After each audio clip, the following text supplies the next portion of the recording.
Hello everyone. Today I'm going to be making my husband's famous grits.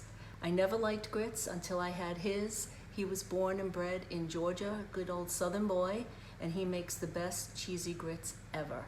They are a hit with my entire family, all my friends. Everyone always requests them, and they're very simple to do. So let's get to it. We'll start by boiling 2 cups of water with a 1/4 teaspoon of salt. Once the water is boiling, add 1/3 cup of grits. This makes enough for 2 people. Stir it often so the grits do not stick. Once you get to about this level of thickness, this took about 10 minutes, we're going to add 2 tablespoons of butter. Let that cook in until it's all melted. Then you're going to add 1/3 cup of grated cheddar cheese.